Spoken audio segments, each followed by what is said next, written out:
Bonjour et bienvenue sur un nouvel épisode de mon podcast créatif. Moi c'est Audrey et ceci est un podcast principalement dédié à mes créations de tricot. Bienvenue, j'espère que vous allez bien. Merci beaucoup de me retrouver pour ce nouvel épisode début du mois de novembre. Donc j'attrape un rayon de soleil puisqu'apparemment il va pleuvoir. Il pleut déjà depuis une bonne semaine, il va pleuvoir pendant tout le mois de novembre paraît-il.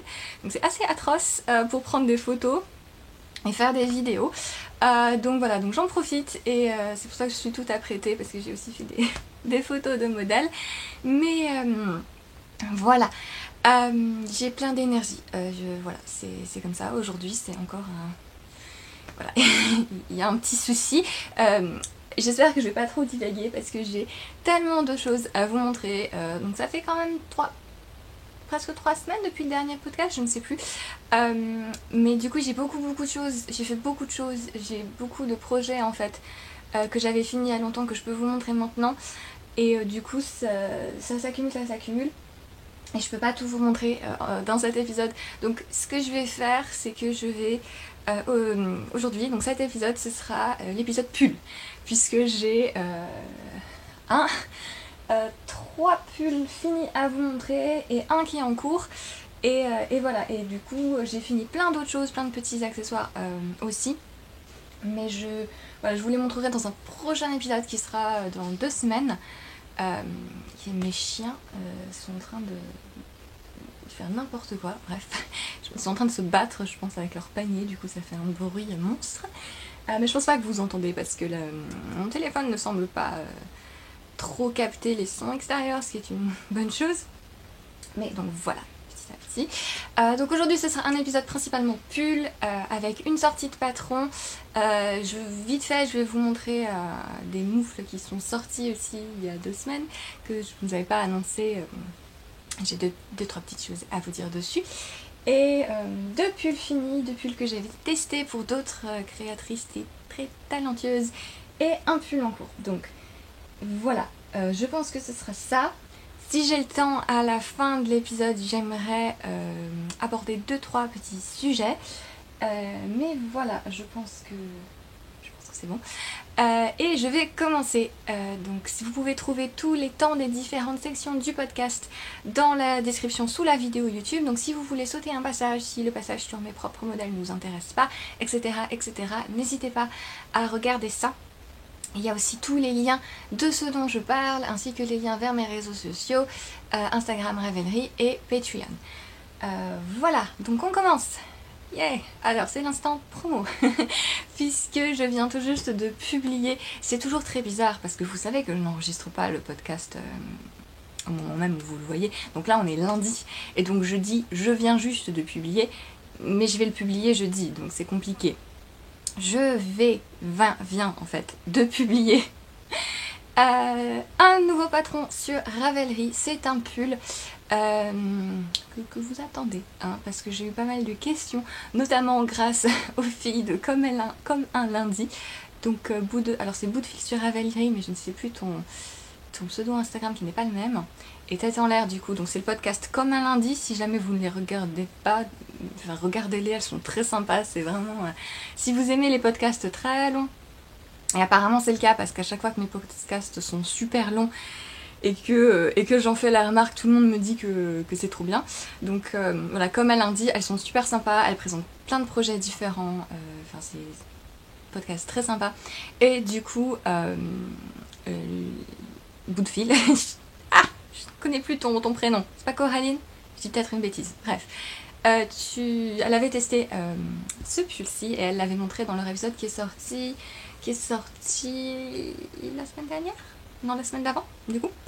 Il y a 2 semaines, oui.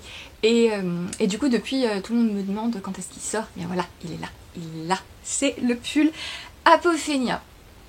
Donc, en fait, la fin du test était effectivement fin octobre, mais alors sur certains projets, je me laisse une bonne marge entre la fin officielle du test et la sortie du patron pour collecter toutes les infos de métrage, pour vérifier que tout est bon. En fait, ça dépend du projet. Est-ce que c'est un système, une construction ou un échantillon que je n'avais pas fait avant? ce qui est le cas du coup pour Apophenia, puisque c'est en fait mon premier yoke en jacquard, ce qui est assez aberrant quand on y pense et quand j'y pense moi-même, parce qu'en fait j'ai tellement d'idées de modèles et de modèles que j'ai la laine, je sais exactement comme ils vont être. Quand c'est du jacquard, j'ai la grille, j'ai tout fait, tout est prêt, il faut juste que je les fasse. Et du coup j'ai l'impression d'avoir 40 000 modèles comme ça, mais en fait non, je les ai pas encore sortis. Donc voilà, c'est un petit peu le bazar dans ma tête. Donc c'est mon premier vrai yoke en jacquard top down, puisque vous avez le pull Rumi, mais qui est un peu particulier avec une construction et une forme spéciale. Mais disons que là ça va être le premier pull un peu plus classique, moderne, comme on a l'habitude de les voir en ce moment. Et donc c'est Apophenia. Donc qu'est-ce que c'est? On va commencer les acrobaties. C'est le cirque, ce podcast. Donc c'est un pull en yoke qui se tricote donc du haut vers le bas. On commence avec l'encolure. Donc l'encolure qui, vous voyez, qui est plus ou moins dégagée. Je sais que à chaque fois que je fais mes encolures préférées qui sont assez près du cou, tout le monde me dit mais moi j'aime pas les encolures près du cou. Enfin pas tout le monde, parce que du coup c'est un peu 50-50, j'ai l'impression. Mais donc voilà, j'essaie de varier avec des rangs raccourcis hop là dans le dos pour que ce soit un petit peu quand même, que ça tienne chaud. Et donc ce motif de jacquard qui est un motif géométrique qui a un effet un petit peu trompe l'œil avec cet usage de l'espace négatif, puisqu'en fait vous voyez, vous avez donc, ça c'est une répétition, et vous avez en fait ce carré là avec la chose qui s'inverse, et en même temps comme le tricot s'étend naturellement, ça donne une impression un petit peu pyramidale. Je fais beaucoup de mouvements autour de ma poitrine, c'est particulier. Et voilà, petite répétition qui rappelle ce motif là avec tout simplement les traditionnels plus. Quand vous avez besoin de remplir un motif de jacquard et que vous savez pas quoi faire, vous faites un plus. Voilà, c'est une petite technique. Et qui se répète aussi sur les manches. Et donc moi j'ai fait des manches, voilà, qui s'arrêtent au poignet, puisqu'il y a des côtes très longues que soit je tourne, soit pas. Donc là je vais les tourner parce que comme le soleil en fait m'arrive plein dessus, je vais peut-être avoir chaud, donc on va les laisser comme ça. J'aime bien avoir les manches remontées, je vous le dis tout le temps, moi je suis tout le temps en train de pousser mes manches, donc c'est assez rare de me voir avec des manches bien longues que je laisse bien là, donc voilà. Mais bien évidemment, tout est modifiable au niveau de la longueur. Vous avez un pull alors qui est très large, donc moi j'ai 27 cm d'aisance, donc je recommande vraiment au moins 20 cm d'aisance, parce qu'en fait les manches quant à elles sont fitées, donc c'est censé être 1 à 2 cm d'aisance négative sur les manches, donc c'est pas trop, parce que souvent dans les constructions boxy c'est plutôt... Alors je sais pas si l'aisance négative prévue est trop importante ou si c'est moi qui ai des trop gros bras par rapport à ma mesure poitrine. J'ai une petite idée de la vraie raison, mais je m'en fous, c'est des muscles. Voilà, excuse. Mais du coup voilà, les manches sont fitées, donc quand vous choisissez votre taille, c'est marqué dans le patron, il faut regarder la mesure manche aussi. Et alors moi j'ai fait mon corps cropped, hein, parce que voilà, parce que c'est très pratique quand on aime bien porter des choses cropped, parce qu'en plus ça va plus vite. Et voilà, et une finition en côte. Donc voilà un petit peu l'esprit, je voulais vraiment qu'il soit très large, très loose, avec pas mal de drapé quand même. Et voilà, et donc ce motif de jacquard, moi je l'aime beaucoup. Il n'est pas compliqué dans le sens où il n'y a pas de croisement de fils. Le seul moment où vous pouvez croiser les fils si vous voulez, c'est là, juste à la fin, là, en fait les deux derniers rangs là, et aussi sur les manches forcément puisque c'est le même motif. Là vous pouvez croiser les fils si ça vous amuse. Je vous recommande quand même de le faire au moins une fois dans l'espace, mais tout le reste en fait il n'y a pas besoin de croiser les fils. Donc il faut juste, vraiment moi je vous conseille de mettre des marqueurs sur les répétitions, je le note dans le patron en fait, parce que c'est un motif qui est un petit peu trompeur, dans le sens où c'est pas forcément régulier. Vous voyez, vous pouvez pas vous faire une petite chansonnette 3, 2, 3, 2, 3, 2, non, parce qu'en fait dès que vous allez passer à l'autre, ça va être juste 2 de la couleur contrastante et pas 3, enfin des choses comme ça, voilà. Donc c'est assez faussement répétitif. Du coup c'est beaucoup plus simple si vous mettez des marqueurs en fait à chaque répétition, comme ça vous êtes sûr de répéter toujours le motif correctement et de pas vous décaler. Mais en soi le jacquard est assez simple, c'est plutôt accessible. J'ai fait en sorte que la construction du pull soit relativement simple pour être sûr de pouvoir l'adapter comme vous voulez en fait. Par exemple là, une fois que vous avez fini cette portion de jacquard là, vous tricotez jusqu'à la mesure d'emmanchure que vous voulez. Donc ça va être plus ou moins en fonction de votre morphologie, mais aussi de votre échantillon en rang. Je parlerai de l'échantillon de ce pull un peu plus tard dans quelques minutes. Mais vous allez me détester. Mais voilà, donc souvent l'échantillon en rang c'est assez compliqué d'avoir exactement le bon, et même si c'était moins important, ça a une conséquence notamment à ce niveau-là, puisque ça détermine la hauteur de votre pull, et si là c'est trop court ou c'est trop long, ben c'est pénible. Du coup là en fait, une fois que vous avez fini ça, le patron vous dit tricotez jusqu'à telle mesure. Je vous donne les mesures standards de hauteur d'emmanchure pour tel et tel tour de poitrine, mais vous pouvez l'essayer et aussi vérifier avec un autre pull que vous avez pour le tricoter comme vous voulez. Sachant que chez certaines personnes qui ont un tour de poitrine plutôt large et qui pas mal d'épaules, en fait la hauteur d'emmanchure va être un peu plus basse que le standard. Ça arrive chez certaines personnes, et à ce moment-là rien ne vous empêche en fait de prendre cette bande de jacquard et de la mettre en haut avant la séparation manche-corps, ou de pas la faire, ou de la faire en bas, voilà, ou de la faire au milieu du corps sur la taille, ça peut être sympa aussi. Voilà, j'ai fait en sorte que quand vous regardez le pull comme ça, il a l'air assez rigide au niveau de la construction, parce que c'est du jacquard, c'est un yoke, et vous avez cet insert ici après la séparation, mais je vous donne à chaque fois les mesures, et vous avez une marge en fait de modification qui est assez importante pour pouvoir être sûr que tout va bien. Et voilà. Je pense que j'ai tout dit niveau construction, donc il est accessible, voilà. Le seul truc, c'est que c'est un pull en fingering avec un échantillon de 28 mailles sur 10 cm en largeur. Voilà. On respire, on prend une position, la position du lotus, on respire, on est zen, tout va bien. Pourquoi j'ai pas fait ça juste pour vous embêter? Alors c'est vrai que moi, vous savez, j'ai vraiment l'habitude de tricoter sur des petites aiguilles, des petits échantillons denses, donc ça me dérange pas forcément. Mais il y a plusieurs avantages à avoir un échantillon serré. D'une part, en fait, ça vous fait un pull qui est plus chaud, tout simplement, qui est plus chaud, qui est plus solide.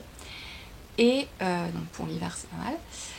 Et au niveau du jacquard, l'avantage en fait, c'est que ça vous permet d'utiliser sans aucun souci n'importe quelle laine. Je m'explique. En général, le jacquard, s'il est à un échantillon souple ou de fingering classique, donc on va dire si vous êtes autour de 24 mailles sur 10 cm, si vous faites un jacquard avec des laines fingering qui sont pas spécialement gonflantes, des laines super wash, notamment teintes à la main, ça peut pas être très heureux, et le résultat peut être un peu frustrant au niveau de la tension, puisque des laines qui glissent, elles vont être assez irrégulières, ça va pas forcément bien se mettre si vous n'avez pas une bonne tension.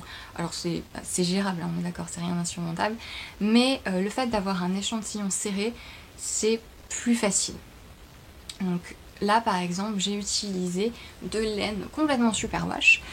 Vous avez ici une laine non teinte de Hedgerow Yarns, donc qui est une teinturière anglaise, donc c'est juste une base tweed en fait, non teinte, qu'elle vend des fois au naturel aussi. Donc c'était 85% Superwash Merino, 15% Nope de Donegal, le tweed.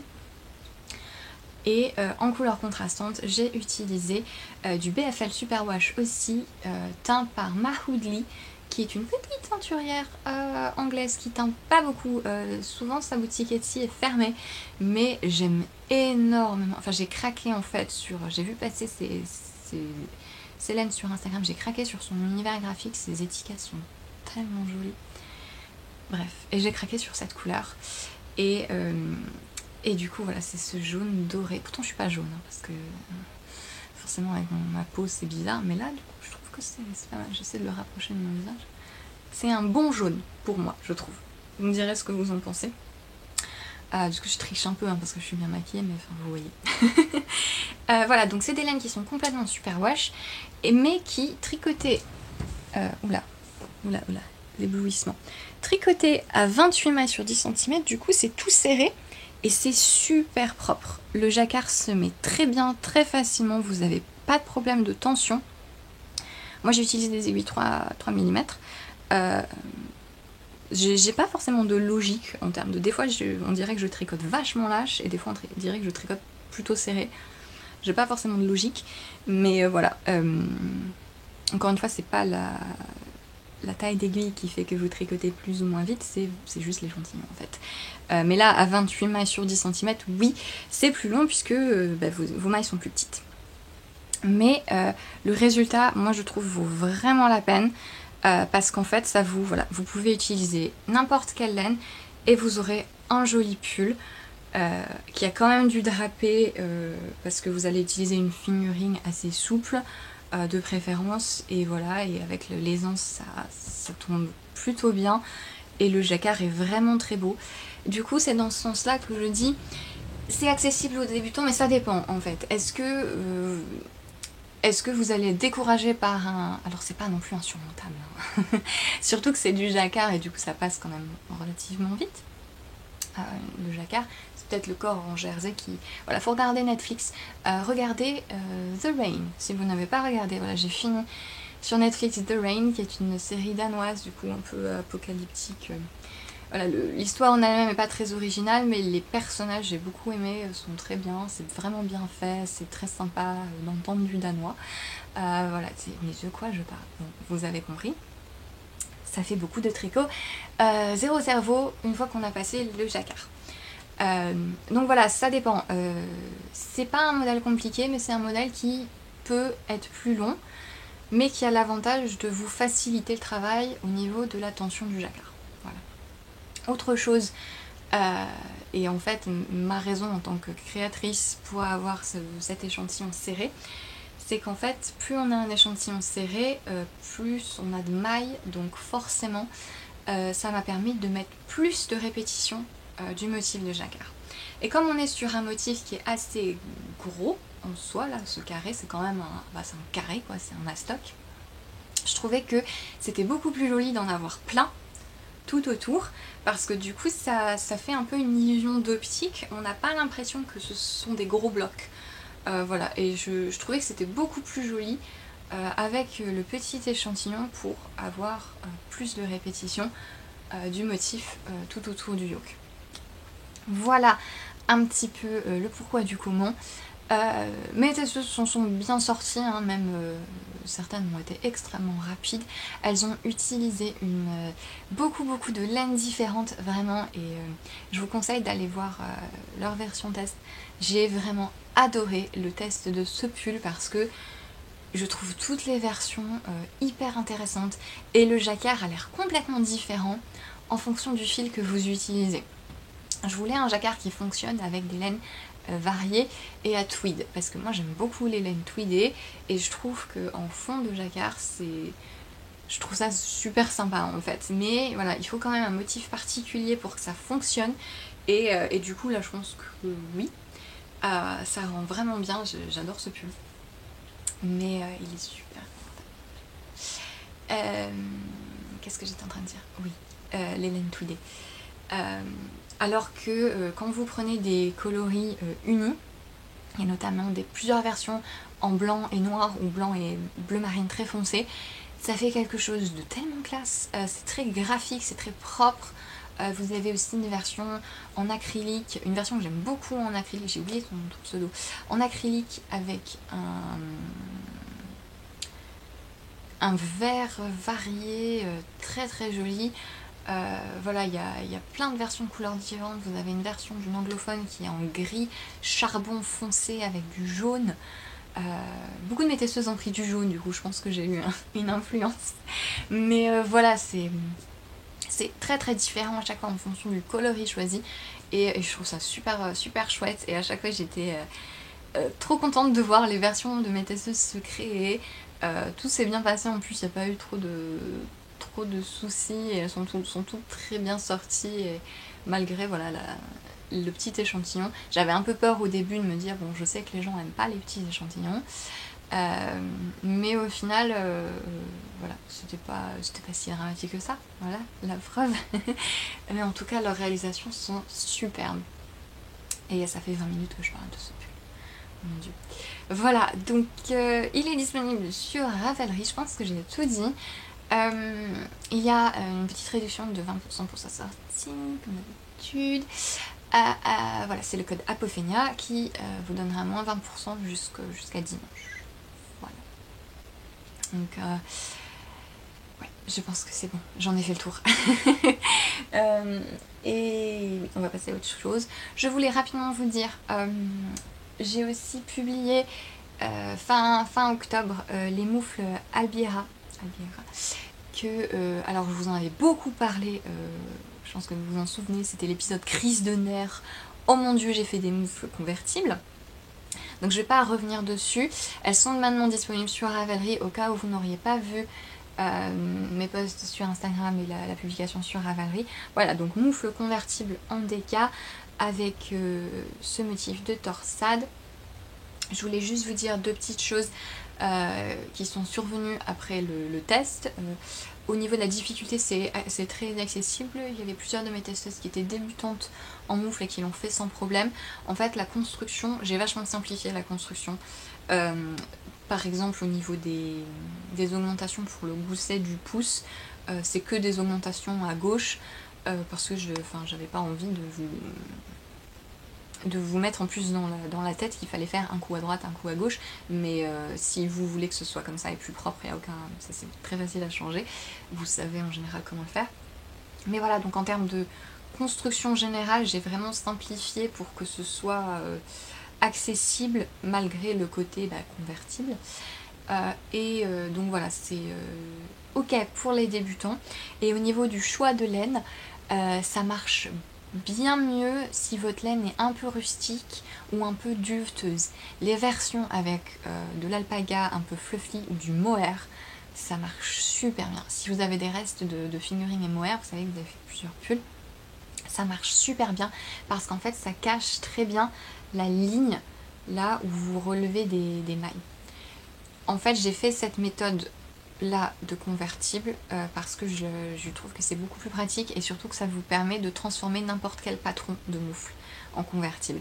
Mais du coup vous relevez des mailles là à l'intérieur, je vous en avais déjà expliqué hein, vite fait. Mais du coup effectivement ça peut faire une ligne ici, là vous voyez on la voit un petit peu.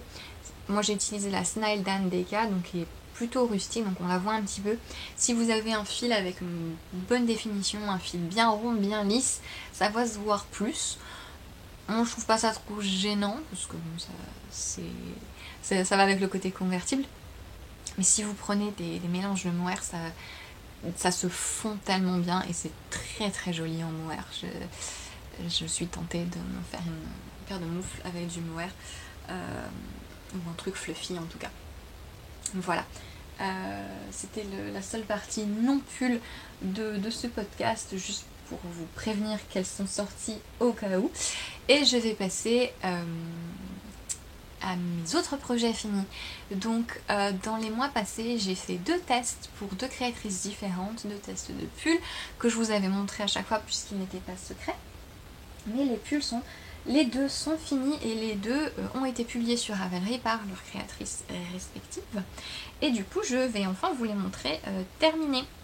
Donc le premier que je voulais vous montrer, que j'ai terminé un petit moment maintenant, c'est le pull Flow.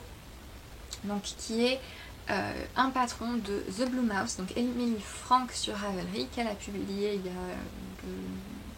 2 semaines, je crois. de 3 semaines. Voilà, qui est donc un pull en fingering en point mousse à épaules tombantes qui se tricote en partie. En fait, vous tricotez le devant, le dos, vous relevez des mailles pour faire les manches, tout est à plat puisque c'est du point mousse. Et une fois que vous avez tout fini, vous faites une couture du bas des manches que vous ramenez jusqu'en bas du corps. Je parlerai de la couture après. Donc c'est un pull qui est en point mousse, en fingering, donc avec un échantillon qui est assez lâche. Et alors le patron a plein d'indications pour vous aider à bien mesurer votre échantillon et à faire en sorte que votre pull ait les mesures que vous vouliez au final, parce que le problème du point mousse c'est que ça a tendance à tomber, à être assez lourd et à s'étendre pas mal au blocage, surtout avec un échantillon lâche. Moi j'ai trouvé que ça restait assez gérable, surtout parce que j'ai fait plein de châles dans ce type de laine, puisqu'à chaque fois c'est plus ou moins le même mélange superwash merino nylon, toutes les laines que j'ai utilisées ici. Et j'ai fait plusieurs châles, justement il y avait pas mal de points mousse, donc je savais à peu près comment ces laines se comportaient. Et en mesurant mon pull pendant que j'étais en train de tricoter, ce que je faisais c'est que je tirais un petit peu le point mousse pour qu'il ressemble à ça, justement, pour qu'il soit étendu comme il le serait, comme je pensais qu'il le serait après blocage, et ça m'a permis d'avoir la longueur que je voulais. Donc le mien est un peu plus court que celui d'Emilie. Je lui avais demandé si je pouvais le faire plus court, elle m'avait dit oui, pas de souci. Mais voilà, donc moi j'ai pas eu de problème de blocage, et si vous faites un petit peu attention au préalable, ça devrait bien se passer. Donc voilà, c'est principalement du point mousse avec... Alors on m'a dit que ça s'appelait point rivière. Voilà, quand vous avez des mailles tombées comme ça, que je trouve très jolies, voilà, qui sont plus ou moins grands, vous en avez sur le corps et sur les manches. Alors forcément c'est un peu le pull... mais il faut faire attention quand on le porte à pas s'accrocher partout. Personnellement, je ne suis pas quelqu'un de très délicat, donc j'ai tendance à m'accrocher aux poignées de porte et aux meubles, et si j'ai un sac ou quoi que ce soit, je m'accroche aux boucles du sac, aux fermetures éclairs. Donc c'est pas un pull que je vais porter quand je sais que qu'est-ce que c'est que cette bestiole, mon dieu, un truc volant absolument terrible devant ma fenêtre. Bref, je pense qu'en fait on a coupé les lavandes et on les a pas encore replantées. Donc je pense que toute la jante insecte de notre jardin est très fâchée contre nous. Voilà. Qu'est-ce que j'étais en train de dire, mon Dieu. Donc voilà, donc c'est pas un pull que je vais porter quand je sais que je vais devoir bouger et que je pourrais pas faire un minimum attention à pas m'accrocher partout dans les petits trous là, parce que sinon ça va être la catastrophe. L'avantage de ce pull et pourquoi j'ai voulu le tester, c'est parce que donc sur le modèle de The Blue Mouse, elle avait utilisé plein de restes de fingering, et j'ai trouvé ça très sympa parce que moi j'ai beaucoup de restes de fingering forcément, et je suis pas très couverture, j'aime pas tricoter des couvertures, et du coup parfois je tisse j'ai tissé une grande étole il y a quelques mois, voilà, avec mes restes de fingering, peut-être que j'en referai une encore. Mais voilà, il faut que je trouve des moyens d'utiliser mes restes. Et du coup, en pull, ça me plaisait beaucoup plus qu'en couverture. Et surtout, je suis pas quelqu'un qui associe très bien les couleurs. J'ai un peu de mal avec ça. Et du coup, je me suis dit que ce serait un défi pour moi de trouver les bonnes couleurs. Et je suis super contente du résultat. J'ai changé d'avis une fois. En fait, j'avais mis mon reste ici de jaune, je l'avais mis aussi là, à la place de cette couleur caramel beige ici, mais ça jurait trop. Je vous avais expliqué pourquoi, il me semble, parce que c'était jaune, donc c'était une couleur chaude, alors que le reste de mes couleurs vives étaient plutôt froides. Du coup, je sais plus si je l'avais dit dans le podcast ou si j'avais juste fait un post Instagram, je ne sais plus. Mais voilà, j'ai écrit un roman sur ma page projet pour ce pull. J'ai beaucoup écrit en anglais, parce que du coup, comme la créatrice est anglaise, j'ai fait ma page projet en anglais. Si vous voulez traduire, il n'y a pas de souci. La quinte de tout. Je parle beaucoup trop. Donc j'ai beaucoup écrit à la fois sur l'échantillon, donc ce que je vous parlais tout à l'heure, sur comment mesurer son pull et sur l'arrangement des couleurs. Je pense que voilà, ce qui m'a beaucoup aidé, moi, et ce que je vous conseille de faire si comme moi vous ne savez pas associer les couleurs, c'est d'avoir une base, beaucoup de bases neutres. Donc, moi j'avais cette laine tweed là, qui est d'ailleurs les restes de ça et de l'autre pull que je vais vous montrer. Beaucoup de tweed. Hein. Tous les pulls voilà. Ouais. Ils vont un peu tous les trois ensemble. Beaucoup de tweed. Vous l'avez ici, vous l'avez ici. Et en fait, à chaque fois que j'avais un enchaînement de couleurs que je trouverais trop abrupt, ben je mettais la couleur neutre de base pour casser un peu tout ça. Et je trouve que ça a bien mélangé le tout. Vous avez aussi celui-ci là, qui est un crème à speckles rose, violet, un peu ocre, que j'avais utilisé dans mon pull Zweig. Qui est aussi une couleur plutôt neutre de base, et du coup je pense que ça aide pas mal à faire que le tout va bien ensemble, le fait qu'il y ait beaucoup de base neutre. Et aussi ce que je trouve apporte pas mal de cohérence, c'est le fait que le bas des manches et le bas du pull tombent sur la même couleur. Ça c'est quelque chose qu'il y a sur le modèle de base et qui je trouve est assez logique et qui rassemble un petit peu le tout. Voilà, le pull est très sympa à tricoter, il n'y a pas de souci, voilà, c'est du point mousse à plat, on peut vraiment se concentrer sur l'enchaînement des couleurs.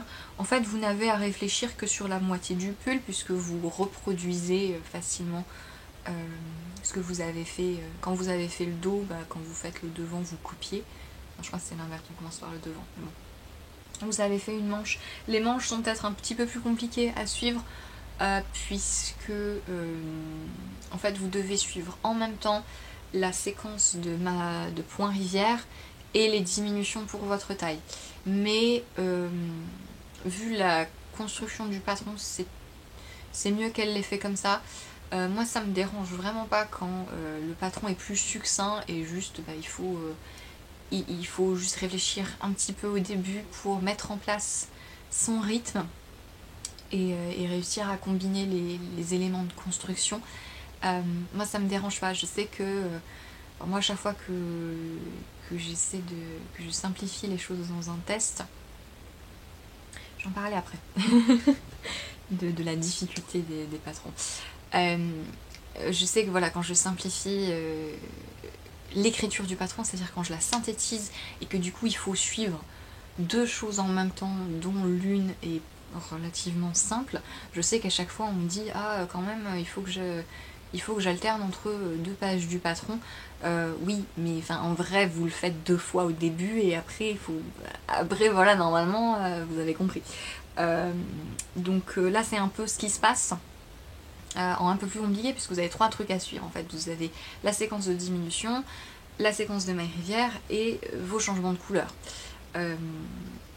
Mais une fois que vous avez votre rythme, voilà, moi j'ai pas eu de soucis. Au début je me suis un peu dit mais comme quoi moi aussi je râle. Mais après 3 répétitions c'était bon, que j'avais compris mon rythme, j'avais mes petites astuces pour bien compter, donc il n'y avait pas de soucis. Et voilà, et une fois qu'on fait la deuxième manche, on copie, donc c'est beaucoup plus facile. Le seul truc sur ce pull pour lequel je me pose une question, c'est au niveau de la couture. Donc la couture invisible sur du point mousse, il y a un tuto dans le patron qui est très bien, mais ça marche quand même moins bien que sur du jersey, pour moi ça se voit. Et en fait le problème c'est que comme vous avez 10 000 couleurs, avec quelle couleur je fais ma couture? Parce qu'en fait ce qui se passe c'est que j'ai décidé de prendre une couleur claire, donc le tweed, puisque la majorité du pull est plutôt clair, mais du coup effectivement quand on regarde les parties où le pull est alors déjà la couture vous voyez se voit, c'est pas très joli, mais quand on regarde voilà les parties avec une couleur sombre, ça se voit quoi. Mais je trouve que c'est mieux parce que là, vous voyez par exemple sur le bleu, ça se voit un peu moins, c'est pas très grave. Voilà, il y a juste vraiment sur ce noir là et un petit peu ce brun et le violet où ça se voit beaucoup. Mais du coup, voilà, le problème c'est que n'importe quelle couleur que vous choisissiez, que vous... Ouais, voilà, vous avez compris.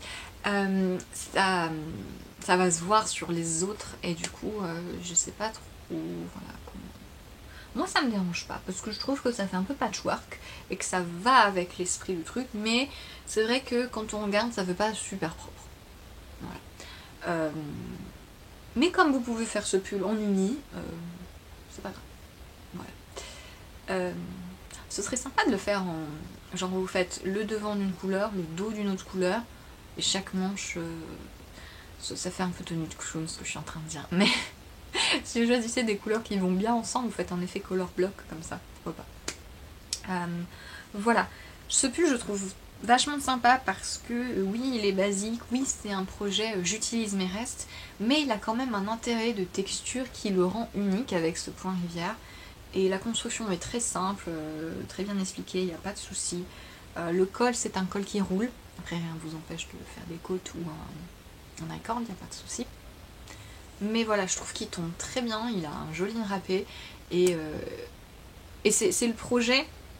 Vous voyez, c'est ce truc, on se demande un petit peu comment on va le porter quand on le fait. En plus, comme je vous dis, j'ai fait la couture, c'est pas très propre. Puis je l'ai mis pour prendre les photos et je me suis dit, bah quand même il est sympa quoi. Voilà, donc si vous aimez un petit peu les trucs patchwork, projet, j'utilise mes restes, voilà. C'est sympa, le patron est bien. Je suis très contente d'avoir pu le tester et d'avoir un petit peu mis à l'épreuve ma notion de couleur. Mais voilà, pour le pull Flow, donc qui est déjà sur Ravelry depuis quelques semaines maintenant. Le deuxième pull que j'avais testé et que je voulais vous montrer, c'est un pull de Sari Nordlund. Voilà, vous savez, hein. Vous savez que j'adore absolument son travail. Et donc c'est le pull Sora que je vous avais montré quand j'étais en train de le faire. Et j'avais pas mal parlé de la brioche puisque donc c'est un pull dont j'adore la coupe, c'est tellement confortable, mais vous n'avez pas idée, c'est parfait. C'est un pull donc qui se tricote du bas vers le haut en raglan, principalement en jersey, donc voilà, hein, si on aime les pulls simples et basiques, voilà. Et vous avez des petits détails de brioche, donc au niveau du col, donc le col qui a un col un peu effet semi-montant, j'adore ça, je déteste les cols roulés, j'aime pas les cols roulés, ça me... En fait je pense que quand ça passe ma pomme d'Adam en fait, parce que, enfin oui, même si ça se voit pas là, quand ça passe ça, non ça m'énerve, mais si ça reste là, j'adore le rendu. C'est très à la mode en ce moment, j'en vois plein, même dans les marques de vêtements commerciales, j'en vois plein de petits t-shirts comme ça, ou de pulls avec juste le col, j'en ai acheté 150. Non, j'ai acheté quelques t-shirts comme ça. J'ai fait un énorme tri de mes vêtements, parce que j'en avais marre d'avoir trop de trucs, et du coup, j'ai viré tellement de choses. Mais du coup, maintenant, j'ai des vêtements, voilà.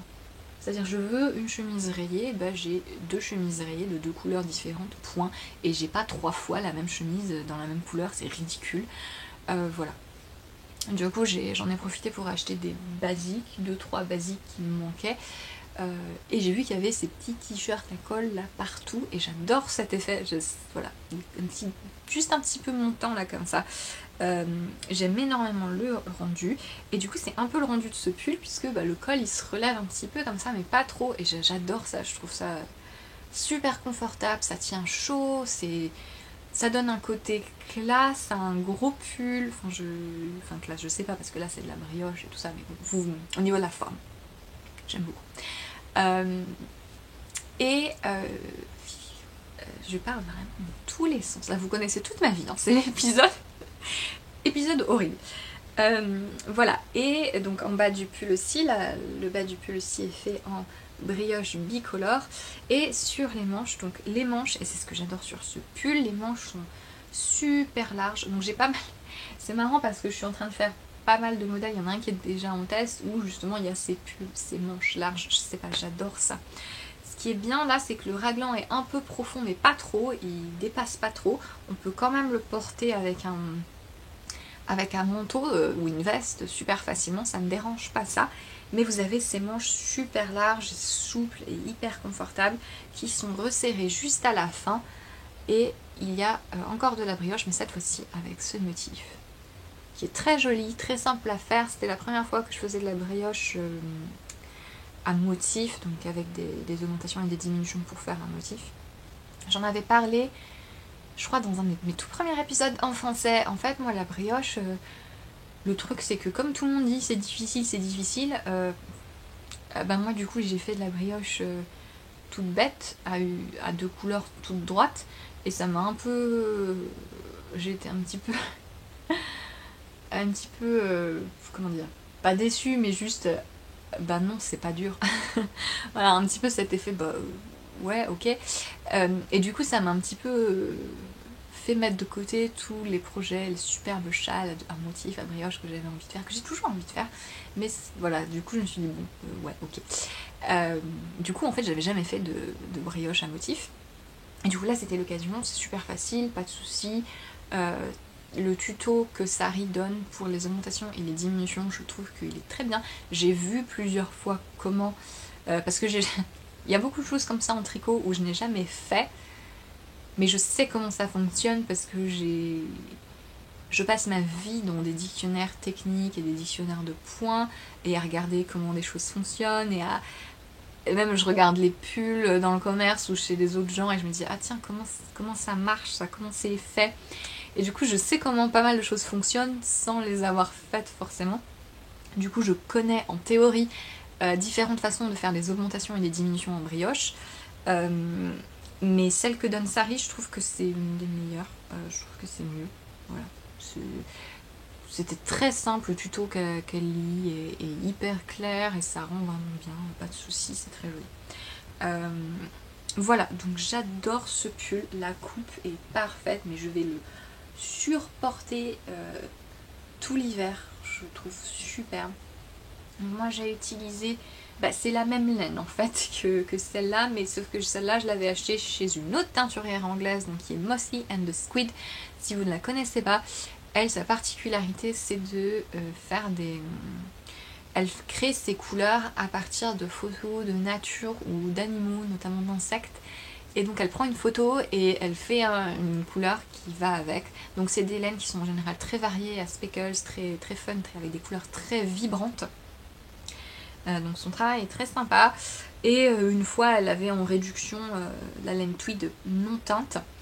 Et du coup moi je me suis jetée dessus et j'en avais acheté. Et je savais pas trop quoi en faire. Je voulais faire un boxy, au final un boxy tout clair, non. Mais quand j'ai vu le pull de Sari, je me suis dit c'est parfait. Et je l'ai associé avec un reste de Maison Corlaine Belle Époque coloris Sibylle. Donc le fameux coloris de Maison Corlaine que je trouve trop beau. Et vous vous souvenez la dernière fois que je vous ai montré ce pull, je vous avais parlé de quand la brioche ou les côtes partent en biais. C'est... que ça dépend en fait du fil, de la façon dont il a été tordu, machin. Le truc c'est qu'on peut pas vraiment savoir à l'avance si on achète une laine commerciale, qu'on n'a pas filé soi-même, donc on peut pas vraiment l'empêcher une fois que ça le fait. Ça me dérange pas outre mesure. Par contre, regardez ce qui s'est passé. Donc en fait, j'étais pas sûre d'avoir assez de laine. Donc ce que j'ai fait, c'est que j'avais fini le pull et après j'avais fait le col et les manches. Et une fois que j'avais fait ça, je me suis rendu compte finalement j'en avais assez pour rallonger un petit peu le bas du pull. Et du coup j'ai défait mon rabat et je sais pas si vous voyez là en fait. C'est un peu pénible avec la lumière, là, à cet endroit là. En fait vous avez au début, ça part en biais dans un sens. Et puis à peu près un peu moins de la moitié du bas du pull, ça fait un espèce de cluc parce que c'est là où j'ai repris et du coup c'est marrant, ça n'a pas fonctionné pareil. Le biais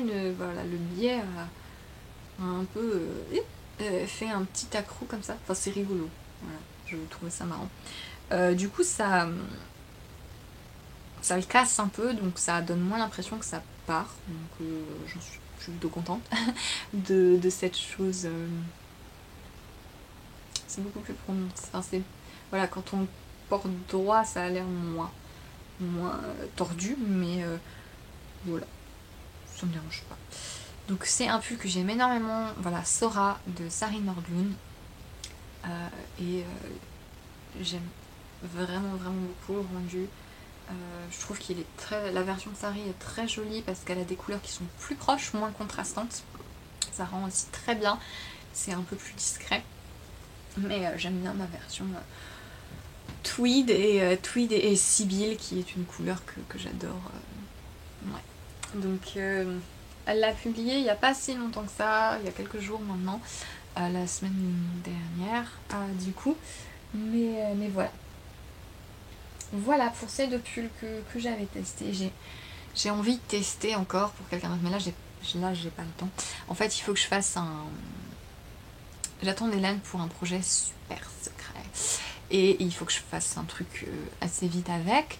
Et une fois que ce sera passé, je pense que je garderai l'œil ouvert sur les appels au test parce que j'ai bien envie de retester pour quelqu'un. J'aime bien, voilà, c'est comme ça. Mais voilà, pour mes 3 pulls finis pour cet épisode. Et j'ai un pull en cours qui est un nouveau modèle sur lequel je suis en train de travailler. Et en fait j'avais envie depuis un moment de faire un pull à options. Donc d'avoir un pull assez simple, basique, mais qu'il y ait une multitude de versions possibles, donc différentes encolures, différentes coupes, c'est-à-dire est-ce que un est droit ou un est cintré, différents types de bas de pull, des choses comme ça. Et du coup je me suis dit tant qu'à faire, autant. Alors je pense pas qu'ils regardent la version en français, donc c'est pas grave, je pense qu'on est safe. Je me suis dit autant faire une version homme et une version femme, enfin sans vraiment qu'il y ait de différence dans le patron en lui-même, mais juste pour montrer que le modèle est parfaitement unisexe. Et du coup je me suis dit je vais en faire un pour Marius, donc mon copain, et un pour moi. Et du coup j'ai commencé celui pour Marius, puisque je vais lui envoyer par la poste, tout emballé, tout caché, pour Noël, puisque je vais passer Noël en Roumanie avec lui encore. On va retourner à Sibiu, cette petite ville médiévale qu'on aime tant. Et du coup il faut que je lui envoie en avance quelques trucs, puisque je prends l'avion et j'ai pas beaucoup de place dans ma valise. Donc j'ai commencé par sa version. Donc ça va être un pull, voilà, à option, en déca, raglan. Et comme j'aime bien me compliquer la vie, c'est marrant parce que au début, quand j'ai commencé à créer des pulls, je me suis dit c'est cool, je vais faire ma formule raglan, ma formule yoke, ma formule ci, et comme ça, une fois que j'aurai bien travaillé sur les premiers, la construction, c'est bon, j'aurais pas constamment à revoir les instructions, machin. Non, parce que j'ai toujours envie de changer quelque chose et de faire quelque chose de nouveau. Voilà, c'est...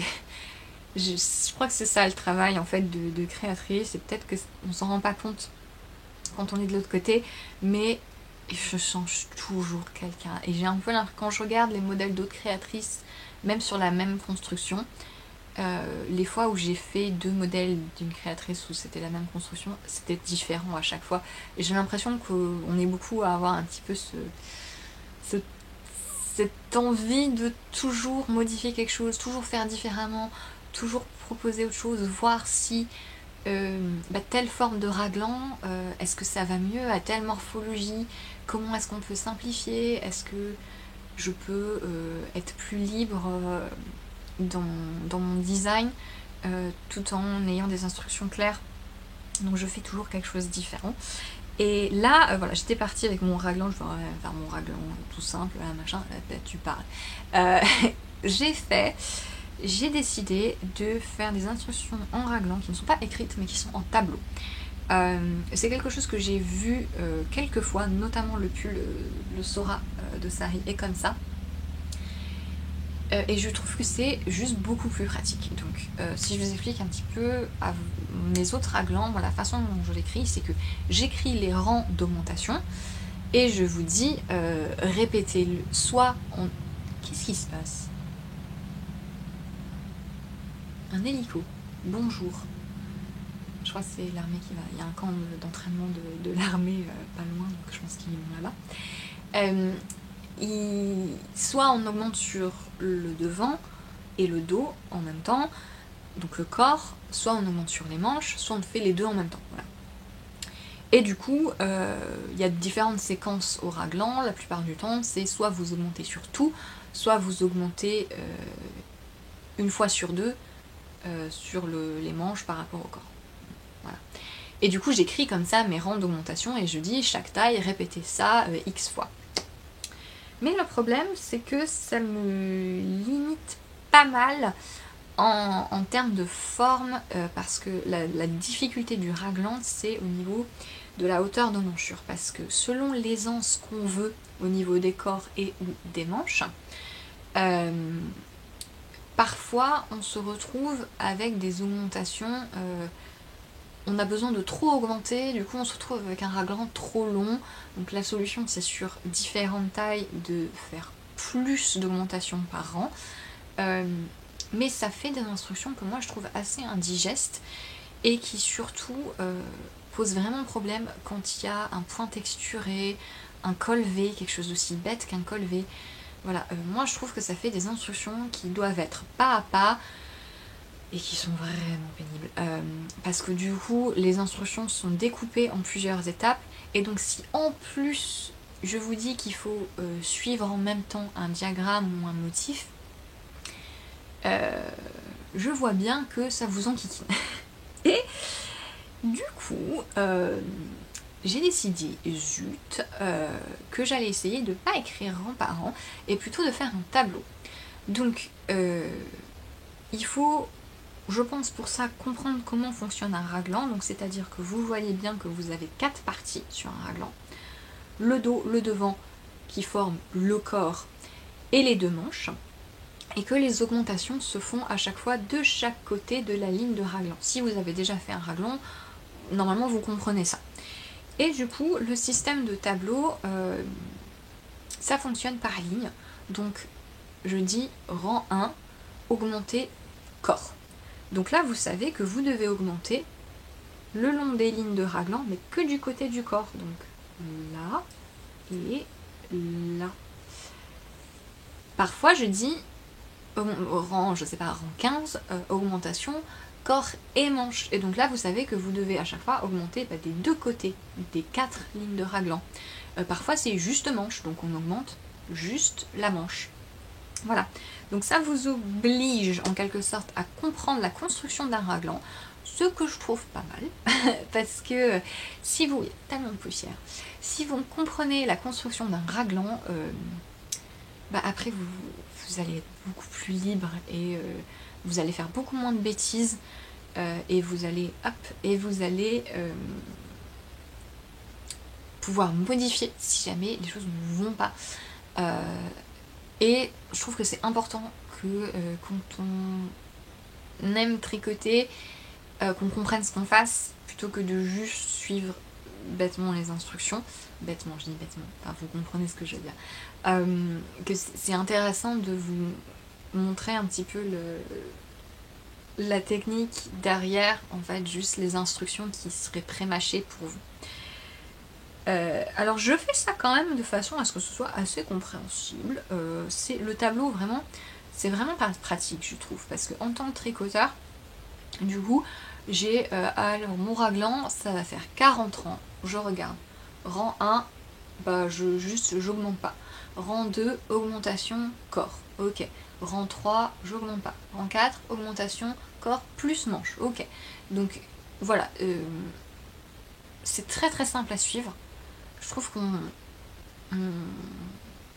oublie moins facilement des augmentations, on se perd moins facilement dans son compte de rang, et en plus ça vous oblige à comprendre la construction d'un raglan et à comprendre le sens d'une augmentation, puisque du coup dans le patron je vais aussi expliquer où on fait une augmentation à droite et où on fait une augmentation à gauche.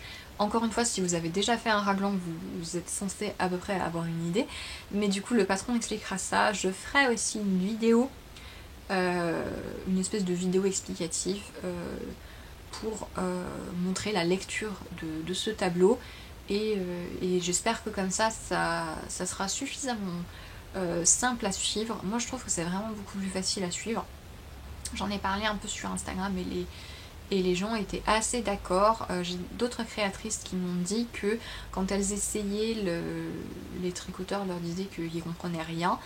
C'est une réaction qu'on a tout le temps sur n'importe quoi, hein, pour être honnête. Mais du coup, voilà, je pense que c'est une façon de faire que j'aime bien, que je trouve très pratique, notamment en termes de design, puisque ça me permet de faire ce que je veux au niveau de la courbe du raglan. Moi, j'aime pas avoir un raglan tout droit parce que je trouve que c'est pas naturel et ça épouse pas bien la forme.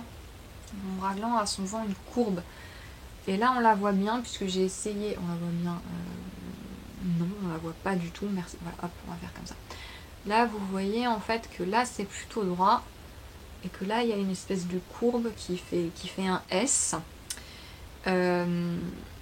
Voilà, j'essaye ce système-là. En fait, on augmente à peu près pareil manche et corps au début. À un moment, il y a une petite portion vers le milieu où on augmente plus les manches d'un seul coup. Et après, à la fin, on augmente plus le corps. Et ça varie en fonction des tailles. Et en fait, faire le tableau, ça me permet d'être beaucoup plus libre sur ça. De mieux adapter mon raglan en fonction des différentes tailles. Voilà. Et alors là, du coup, il n'y a pas de motif ni quoi que ce soit. Mais s'il y avait un motif, ce serait beaucoup plus facile pour moi de faire les deux. De gérer le raglan et le motif. Et de me permettre de ne pas désavantager l'un par rapport à l'autre. Parce que souvent, ce qui se passe, c'est que pour avoir des instructions limpides, je me sens obligée de sacrifier soit la complexité du motif, soit la complexité du raglan. Encore une fois, je dis complexité, mais c'est vraiment basique, hein, c'est rien d'extraordinaire. C'est juste que souvent, quand les gens sont facilement dépaysés par des instructions, c'est marrant hein, comme j'en parle. J'ai dit que j'en parlerai à la fin de l'épisode. Zut. Voilà. Mais du coup, je trouve ce système assez pratique et j'ai envie de le tester. Donc, ce modèle sera écrit comme ça. Vous verrez, il y aura une vidéo pour vous expliquer comment ça marche. Il n'y a pas de souci. C'est un tableau à suivre. C'est tout bête. Voilà. Et du coup, donc à part ça, c'est un raglan simple avec pas beaucoup forcément d'aisance. Il y aura un panel de taille qui vous permettra de choisir l'aisance que vous voulez. Et donc, du coup, dans la version A, donc qui sera la version pour mon copain, donc l'encolure sera en côte, normale, l'encolure relevée en côte. Oui, parce qu'on commence à l'arrière à plat et enfin voilà, pour que ce soit plus haut derrière. Le corps sera droit. Et ce sera vraiment la version plus basique. Hein. Les manches sont comme ça. Et du coup, voilà, ce sera une version color block. J'ai mis un petit... Parce que voilà. Alors, l'histoire de ce pull, c'est que j'avais presque fini. J'avais fini le corps, tout était rabattu, j'ai commencé du coup la manche. Et puis, je me suis réveillée hier matin et je me suis dit... en fait j'aime pas parce que j'avais mis donc sous le bras une espèce de motif de maille glissée machin que j'aimais pas, j'étais pas satisfaite et du coup j'ai défait tout le corps, 45 cm de corps, on est content, j'ai tout défait, j'ai repris mes mailles juste sous les bras et là je recommence. Heureusement c'est de la déca, hein. Je recommence et cette fois-ci je fais un point texturé que peut-être vous connaissez déjà, c'est celui qui est dans mon pull Feriga en bas des manches et du corps. C'est un petit système de fausse côte moelleuse, un peu gaufrée, machin. Avec des mailles glissées et des mailles en droit envers, machin. Voilà. J'adore ce motif.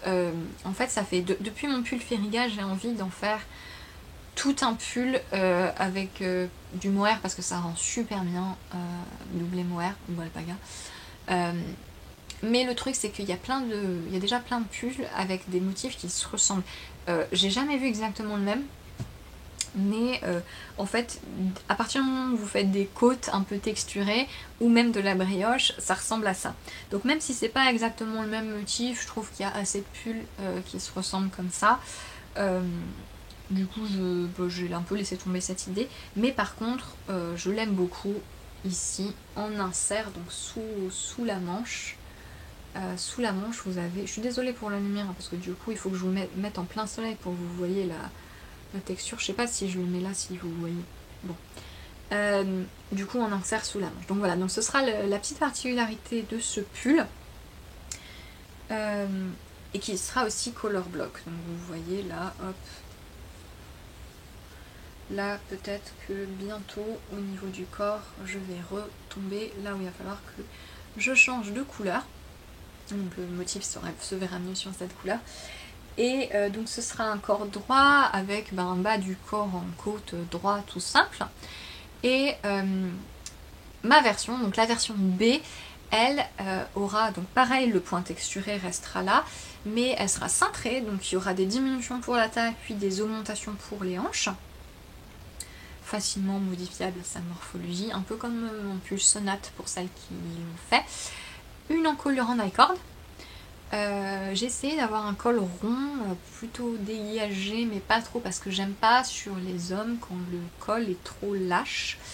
Je trouve que c'est bizarre, mon copain n'aime pas du tout non plus. Et du coup, je voulais que ce soit un peu comme ça. Voilà. Un peu comme ça. Et que du coup, quand on fait des côtes, ça remonte un tout petit peu là. Mais que quand on fait un I-cord, ça reste assez dégagé. Donc c'est ce que j'ai essayé de faire avec ça. Donc encolure en I-cord, cintrage, et la troisième option ce sera au niveau du bas du pull. Donc soit vous faites des côtes droites normales, soit je vais faire un bas type chemise. Alors c'est quelqu'un qui m'en a parlé sur Instagram parce que j'ai fait quelques pulls avec des ourlets fendus en bas, et c'est quelqu'un qui m'a dit je vois beaucoup d'ourlets soit normaux soit fendus, mais moi je veux des bas arrondi type chemise, et j'en vois pas dans les modèles français, et c'est vrai que j'en ai pas beaucoup vu. Il y a le pull Pavement de Vira Valimaki qui est un pull classique en raglan tout simple avec un pas mal d'aisance, un très joli raglan au niveau de l'épaule en plus, et qui a cet effet arrondi en bas du pull avec des rangs raccourcis comme une chemise. Et c'est très joli, moi je l'ai fait, le Pavement, je l'aime beaucoup. Mais voilà, c'est vrai qu'en français, j'ai pas encore vu cette option. Si vous en connaissez, à la limite, mettez dans les commentaires. Parce que peut-être que cette personne, j'ai oublié ton pseudo, peut-être que tu regardes le podcast. Et du coup, si jamais vous connaissez des modèles en français qui ont ce motif de pull, peut-être qu'elle les verra et ce sera bien. Mais du coup, c'est vrai que j'aime bien en fait cette option aussi. Et surtout, c'est assez facile à designer, donc... voilà, il n'y avait pas de raison de pas essayer, parce que c'est très facile, c'est un système de rond raccourci, c'est vraiment pas compliqué. Et du coup, je vais proposer ça sur ma version que je commencerai plus tard, que je vous montrerai peut-être dans un prochain épisode, puisque je veux aussi la finir avant de partir en Roumanie, puisque je voudrais qu'on fasse les photos là-bas, des deux versions. Mais voilà, du coup, ce sera un bas type chemise avec le dos plus long que le devant, mais si vous voulez que les deux soient à la même hauteur, ce sera facile à faire. Enfin voilà, j'avais envie de proposer cette option. Voilà, donc ce sera mon pull à option. Je trouvais que c'était intéressant à faire, d'avoir un basique, mais vous me connaissez parce que je suis un peu têtue, donc il y a ce système de construction de raglan qu'il va falloir... qui je pense sera intéressant à faire, qui vous permettra de mieux comprendre comment fonctionne un raglan, et le petit point texturé, parce qu'on voilà, on ne change pas, hein. C'est difficile. Mais voilà, sur ce système d'avoir en fait au total 6 options, donc vous pouvez les mélanger, voilà, vous pouvez faire une encolure en côte, vous pouvez faire le cintrage, vous pouvez faire l'ourlet. Vous pouvez avoir un pull droit avec l'ourlet, ce qui vous donnera un effet un peu boxy, justement comme le Pavement, ça peut être sympa. Alors le pavement, il n'y a pas de... Le devant et le dos sont au même niveau, il me semble. Mais bon, voilà. Voilà, c'est l'idée. C'est l'idée de ce pull. J'espère que ça vous intéressera, que ça vous plaira. Je sais pas quand il partira en test, puisque comme je vous dis, il faut que je fasse faut que je finisse celui-ci pour mon copain. Il faut que je fasse ma version. Et que j'enregistre une petite vidéo pour expliquer le système du raglan, qui n'est rien d'exceptionnel, mais j'aime bien toujours, sachant que surtout dans la communauté française, c'est plus difficile de faire des constructions un peu spéciales. J'aime bien à chaque fois faire une vidéo pour vous permettre de mieux... Comme ça c'est clair en fait, si je vous montre comment ça marche visuellement et vocalement, il n'y a pas de doute, alors que des fois les instructions écrites, on se complique pour rien et on a l'impression que les trucs sont vachement bizarres, alors qu'en fait c'est tout bête et il suffit de lire ce qui est écrit. Donc je sais pas trop quand est-ce qu'il partira en test, sans doute en début d'année prochaine. Mais voilà, un petit pull en DK. Alors c'est le pull pas cher, puisque j'utilise des laines que j'ai dans mon stage, des laines Drops. Je le redis, à chaque fois que j'utilise Drops. Malheureusement, j'aime pas du tout leur attitude au niveau de la création de patrons. Vous savez, Drops publie plein de patrons gratuits. C'est très bien d'avoir des patrons gratuits, surtout quand on débute. Mais le problème de Drops, c'est qu'ils copient des designers indépendants et ça, c'est vraiment nul. Et de manière complètement flagrante et aberrante. Donc, je ne tiens pas spécialement à racheter de la laine Drops à cause de ça, c'est un choix perso, mais j'en ai plein dans mon stash et j'ai aucun problème à l'utiliser puisque je trouve que, déjà j'ai utilisé la laine que j'ai dans mon stash et je trouve que leurs fils en soi ils sont très bons, quoi. Ils sont très abordables et voilà. Et il n'y a aucun problème avec ça. Là j'utilise la coton merino, donc mélange de laine merino et de coton, donc qui est une DK. Qui, oh là là, ça va être un cauchemar, qui j'utilise en noir et en gris clair, qui est très très sympa, qui est très douce, donc ça c'est très bien parce que c'est pour mon copain qui décide qu'il n'aime pas la laine, qui est très douce, qui est pas trop lourde, mais qui a une jolie définition, qui, là vous voyez sur le corps, du coup j'ai tout défait et je retricote et elle le supporte plutôt bien. Qui pour des mélanges coton-laine, souvent ils se dédoublent et ils ont une texture particulière, mais là détricoté et retricoté, il n'y a pas de souci. Donc c'est plutôt sympa. J'ai hâte de la bloquer et de voir ce que ça donne. L'échantillon n'est pas spécialement lâche, donc j'ai pas trop peur que ça se dédouble. Et au niveau de la définition sur le point texturé, c'est très joli. Je trouve que ça fait vraiment l'effet gaufre. C'est très sympa. Et ma version à moi, elle sera en doublé Drops Flora, du coup, qui est leur version laine alpaga, qui est une gamme que j'aime beaucoup chez Drops, et doublé avec la Titicaca de Holzgarn, encore 100% alpaga, pour un côté fluffy. Voilà pour ce projet, qui a déjà un nom, c'est le pull Riou, Riou pour rivière en occitan et en provençal aussi, on dit Riou. Voilà, parce que voilà, je trouve qu'avoir un truc là-dessous qui glisse, non. Je n'ai pas d'explication fumeuse cette fois-ci, ça ne marche pas. Mais bon, je trouvais juste que c'était un nom facile et un nom qui allait bien. Parce que le problème, c'est que si je veux faire un pull unisexe et que je l'appelle jolie fleur rose dans les bois, ça marche pas. Voilà, donc je voulais quelque chose qui soit un peu plus classe. Et du coup, ça marche bien. Donc, le pull Riou, un raglan à option avec un petit détail texturé et plein de choix de personnalisation. Et des instructions qui vont faire que vous allez me détester. Mais voilà, je pense que j'ai tout dit niveau projet. J'ai absolument pas le temps puisque ce podcast fait plus d'1 heure, mais on va quand même parler. Je voulais juste aborder vite fait, donc je suis un peu à la bourre parce que voilà, mais j'en ai parlé pas sur Instagram et du coup je me dis que c'est intéressant. C'est quelque chose que j'avais déjà évoqué aussi, encore une fois, dans un de mes premiers épisodes, je pense.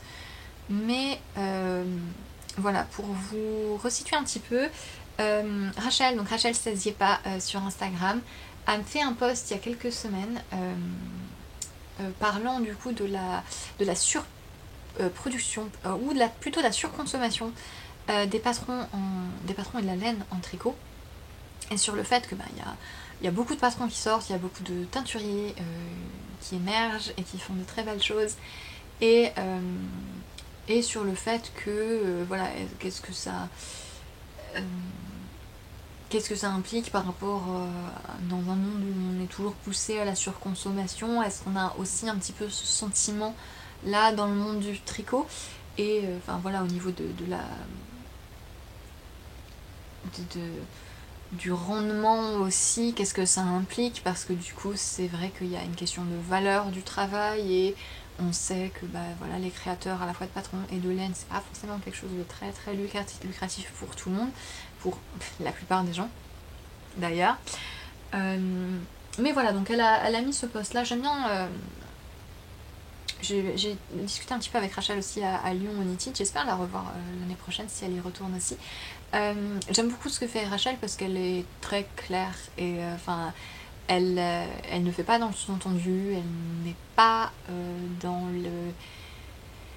Comment dire dans le crépage de chignon passif-agressif qu'on voit parfois, qui est un peu triste, je trouve. Et Rachel, elle est toujours très franche et elle aborde souvent des sujets que je trouve très intéressants. Et surtout, c'est à chaque fois intéressant de lire les commentaires des gens qui y réagissent, puisque du coup, on a un petit peu un panel d'avis du monde du tricot francophone, et du coup, c'est intéressant. Je pense que vous avez vu que moi, j'aime bien être assez directe et j'aime pas... notamment en tant que créatrice de patron, j'aime pas laisser... des sous-entendus ou des idées, enfin voilà, j'aime pas faire semblant d'être dans une espèce de bulle où le reste du monde n'existe pas et où je suis toute seule à vous proposer des patrons et à vous... à dépendre un petit peu de votre soutien aussi. Mais c'est vrai que parfois on a un petit peu l'impression que... on est tout seul dans sa bulle et on fait pas forcément... On devrait peut-être, je sais pas, pour être parfait au niveau marketing, on devrait ignorer le travail des autres et faire comme s'il n'existait pas pour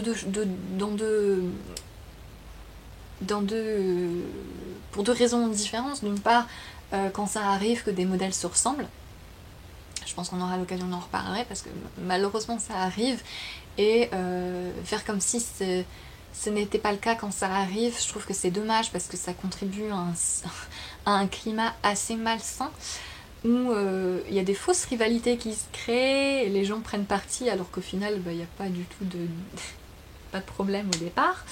Et aussi ça fait que les gens ont tendance à penser que tout se ressemble alors que pas forcément, et du coup au moindre... on a l'impression que les choses appartiennent à certains alors que non.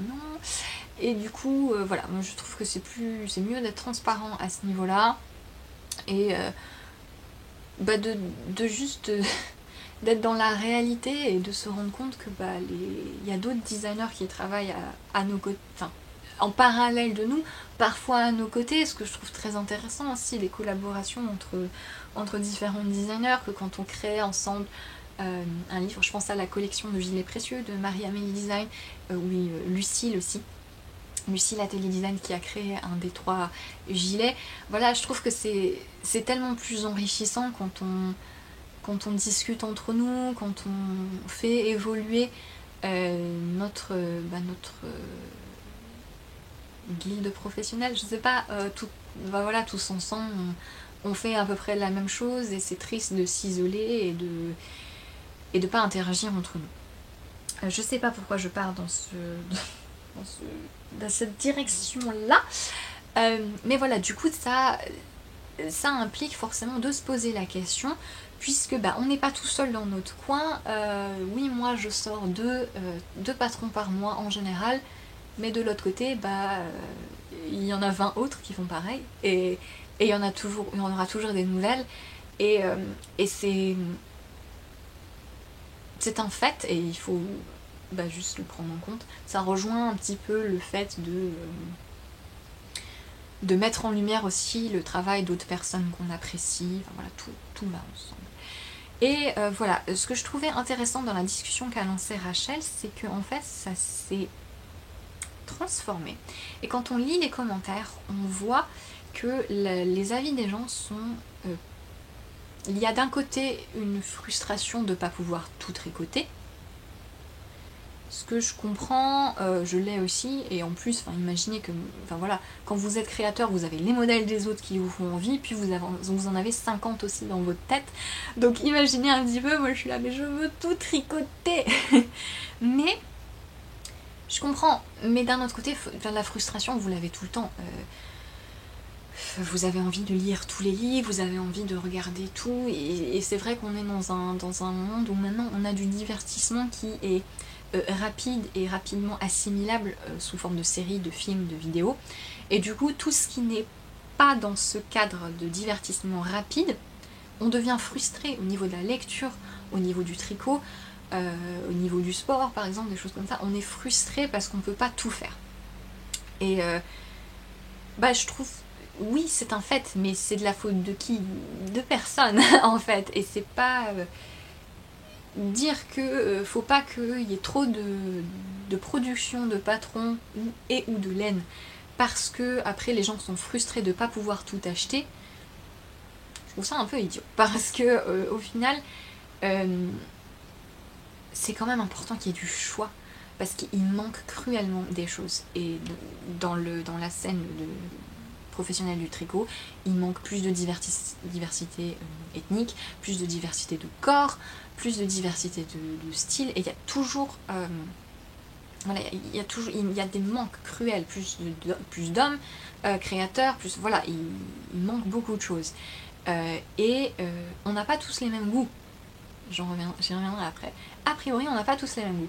Et du coup, mon point de vue, moi en tant que créatrice qui produit beaucoup, je le sais, qui produit beaucoup et qui promeut aussi beaucoup le travail d'autres. Du coup, j'ai conscience que quand vous regardez mon Instagram, vous êtes un peu, mais la meuf, elle promeut son patron, et puis après, elle montre 4 autres patrons d'autres gens qu'elle adore, et du coup, nous, on fait quoi? Ça fait 5 patrons, mais moi, j'ai 2 mains, donc je peux pas tout tricoter. Mais l'idée, c'est de mettre à disposition un choix. Et le fait que le choix soit là, pour moi, c'est très important, parce que à un moment, il y a quelqu'un qui va vouloir spécifiquement cette chose-là, et il faut qu'elle existe. Voilà. Et nous, de notre côté, quand on a envie de faire plein de choses, ce qui est bien, c'est que ça nous force à être un petit peu plus raisonnable et à être plus sélectif, et à... J'en discutais avec d'autres créatrices aussi, des créatrices, en l'occurrence j'ai pas eu de discussion avec des créateurs, messieurs, je sais pas si j'ai des messieurs qui regardent mon podcast, je connais évidemment des créateurs de tricot, voilà. Manifestez-vous. Est-ce que, voilà, le truc c'est qu'on doit choisir, on doit mieux sélectionner, et du coup je trouve que ce rapport au choix, de peaufiner notre choix et de mieux choisir notre projet, du côté du patron, du côté de la laine, voilà, c'est un petit peu ce principe-là. On est frustré, on peut pas tout faire. Donc ce qu'on choisit, c'est plus précieux d'un côté. Voilà. Et puisque c'est plus précieux, c'est mieux, c'est censé mieux nous représenter. Voilà, il faut juste... Si vous êtes frustré de ne pas pouvoir tout faire, prenez ça comme... une opportunité de mieux définir ce qui vous fait envie, ce qui vous manque dans votre garde-robe, ce que vous avez envie de découvrir, voilà, ce qui correspond mieux à vos valeurs. Voilà, moi c'est un peu cette vision-là que j'ai en tant que tricoteuse, d'accord, et en tant que consommatrice de manière générale. Voilà, j'ai fait une comparaison un peu idiote sur Instagram, mais c'est vraiment débile, mais je trouve qu'elle est assez parlante, c'est-à-dire que quand vous allez faire votre marché, vous n'êtes pas en train de pleurer parce que il y a trop de sortes de tomates différentes et vous savez pas lesquelles prendre. Voilà, team tomate cerise ici, ou tomate allongée, ça dépend. Mais on va faire des petits combats. Quel type de tomate préférez-vous? Mais voilà, et oui, il faut faire des choix, bah, c'est comme ça. Et quand on lit certains commentaires et certains avis, parfois on a l'impression que les gens voudraient que les créateurs arrêtent de sortir des patrons, que les teinturiers arrêtent de sortir de nouveaux coloris, comme ça ils pourront tout faire. Bon, ça c'est une chose, la frustration qui dans mon sens est un petit peu curieuse.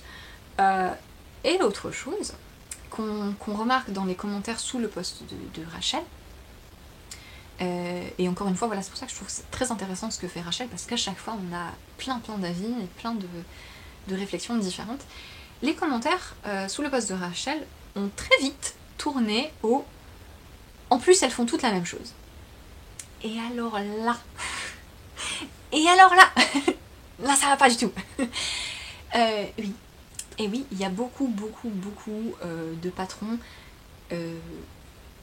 similaires sur Ravelry et simples. Si vous trouvez que les patrons se ressemblent tous, c'est aussi souvent parce qu'il y a beaucoup de basiques. Et pourquoi il y a beaucoup de basiques? Parce que vous tricotez que ça. Ok? Donc, hein, voilà. C'est Mélina de In The Panda aussi qui a poursuivi cette réflexion et qui a très bien résumé les choses. En fait, le fait est que vous plébiscitez, je dis vous, alors... après avec Instagram j'ai eu énormément de discussions hyper intéressantes avec les uns et les autres et c'était très intéressant de voir les avis des gens, est-ce que eux préféraient tricoter, et aussi beaucoup de gens qui m'ont dit que eux justement ils aimaient pas le simple, ils aimaient pas le basique et qui mourraient d'envie de voir plus de choses compliquées. Et du coup oui, il y a un public pour ça, mais il est vrai que pendant pas mal de temps et en masse, les clientes, donc nous les tricoteuses, on a plébiscité, voilà, je vais dire on au lieu de vous, pour pas voilà, faut pas vous vexer. Vous comprenez très bien que je m'inclus parfaitement dans le lot. Moi aussi, des fois, je me dis oh, un pull en raglan tout simple, juste du jersey, mais je veux cette couleur-là. Voilà, moi aussi, des fois j'ai des crises comme ça, mais je me plains pas, c'est ça la différence. Je vais y revenir. On a plébiscité un style, un panel de basiques, voilà, des pulls tout simples en jersey, la folie des pulls basiques avec du mohair, voilà, qu'il y a eu l'hiver dernier qui continue cet hiver. Oui, on l'a plébiscité. Donc si vous tricotez que ça, c'est normal aussi qu'on voit ça partout et qu'on ait l'impression qu'il n'y ait que ça et que du coup les créateurs se sentent un peu... se lancent dans ce genre de choses plutôt que vers d'autres, puisque c'est plus facile d'adapter l'offre à la demande que l'inverse. Comme le disait Mélina de In The Panda, c'est un risque de proposer quelque chose que les gens ne font pas parce que les gens se mettent des barrières. Et donc là, voilà, c'était un peu ça mon idée. C'est si vous avez l'impression que les modèles se ressemblent tous, c'est parce que les modèles sont généralement plutôt basiques et plutôt simples. Et alors, il faut absolument des basiques et des simples. Je trouve que c'est très important, non seulement pour débuter, mais aussi, forcément, dans une garde-robe, on a envie d'avoir des pulls de différentes couleurs et qui soient portables, notamment dans un cadre professionnel, voilà, des choses comme ça. Et aussi, je trouve que c'est très intéressant que chaque créateur propose un modèle basique parce que ils vont avoir une gradation différente et ils vont avoir des instructions différentes. Et si moi, en tant que consommatrice, je sais que j'aime bien telle personne, j'aime bien la façon dont telle personne écrit ses patrons, et j'ai envie de soutenir cette personne, je vais prendre le sien, même s'il y en a 50 autres pareils. Donc je trouve que c'est bien que chaque créateur propose au moins un basique. Le problème, c'est quand il n'y a que des basiques partout et que c'est ce qu'on voit beaucoup tricoter. Du coup, effectivement, on a un peu l'impression d'avoir une masse informe de choses qui n'ont pas de spécialité et qui, du coup, on se dit, bah du coup, si tous les patrons se ressemblent, ils n'ont pas raison d'être. Le problème, c'est que la réalité, c'est que quand on propose des choses différentes, des choses qui ont l'air compliquées mais qui ne le sont même pas, et ben les gens veulent pas le faire. Et ça, c'est une réalité. C'est la première chose qu'on me dit. Moi, quand je montre quelque chose, je montrais quelque chose comme ça, la première chose qu'on me demande, c'est est-ce que c'est dur ? C'est pas trop dur, est-ce que c'est accessible aux débutants? Et souvent quand je regarde le profil de la personne qui me demande ça, c'est quelqu'un qui a déjà fait des pulls, qui a déjà fait plein de trucs pour enfants, qui a déjà fait des châles hyper compliqués en brioche avec la dentelle, mais pourquoi? Voilà, et c'est systématique, hein. À chaque fois que je propose quelque chose qui n'est pas du jersey, on me demande est-ce que c'est dur? Non. Et le truc, c'est que le seuil de difficulté, il baisse, il fait tout noir. Pourquoi? Il baisse d'un coup. Et la tolérance à la difficulté est extrêmement basse. Moi, je le remarque pendant mes tests et ensuite par rapport au retour que j'ai sur mes patrons, c'est que il y a une contradiction fondamentale, c'est que quand les instructions sont pas à pas et donc elles paraissent longues, ça va pas, c'est trop lourd, c'est nul. Et quand les instructions sont faites de telle sorte que c'est plus lisible, mais qu'il faut réfléchir un petit peu, d'où le raglan là, en tableau par exemple, s'il vous faut comprendre comment les choses marchent, ça va pas non plus. C'est trop compliqué, on comprend rien, on n'y arrive pas. Mais le problème, c'est que, à moins de faire que des choses toutes bébêtes en jersey, il faut faire quelque chose. Soit il faut faire des instructions pas à pas qui paraissent trop longues, soit il faut que vous réfléchissiez un petit peu. Et vous voulez faire, on veut faire, je redis, on ne veut faire ni l'un ni l'autre. Et au moindre obstacle, on se dit ah non, j'ai pas envie de le faire. Et du coup, oui, du coup, les créateurs, ils voient ça et mettez-vous un petit peu à notre place aussi. Quand je montre un modèle où il y a beaucoup de torsade, où c'est du jacquard, où il y a un échantillon dense, ou si mi, la majorité des premières réflexions, c'est ça, est-ce que c'est dur, est-ce que c'est accessible à un débutant, c'est pas trop compliqué, enfin voilà, des choses comme ça, où oh moi j'ai pas le niveau, et encore une fois quand on regarde le profil de la personne, mais t'as complètement le niveau, enfin, voyons, et puis même si tu l'avais pas, lancez-vous, vous pouvez faire beaucoup plus que ce que vous pensez. La façon dont les patrons sont écrits, a priori, c'est pour que ce soit compréhensible, donc si vous juste prenez la peine un petit peu de prendre votre courage à deux mains et de pas être complaisant dans des habitudes et une simplicité et que vous acceptez de vouloir réfléchir 2 secondes pour comprendre un petit peu comment les choses fonctionnent et vous allez y arriver et je précise, bien sûr que vous pouvez contacter les créateurs pour leur demander de l'aide, c'est notre boulot. Enfin, notre boulot c'est de vous permettre de mieux fonctionner. Et moi, si vous comprenez pas des instructions et que vous m'envoyez un message pour me dire ah je comprends pas trop comment ça marche là, qu'est-ce que ça veut dire, à partir du moment où moi j'ai compris ce que vous ne comprenez pas, je vais être capable de vous aider, je vais être capable de vous renvoyer vers des vidéos, de vous décortiquer un petit peu mieux les choses, de vous faire des schémas ou des choses comme ça pour vous aider et que vous ayez un déclic et que là vous compreniez comment c'est censé marcher. Mais si vous m'envoyez un message juste en me disant j'y arrive pas et je sais même pas de quoi vous parlez et il est assez visible dans ce que vous me dites que vous n'avez même pas lu les instructions, là ça m'embête un petit peu. Mais voilà, c'est les premières réactions et la réalité c'est que les modèles qui ont l'air le plus compliqués sont ceux qui se vendent le moins bien.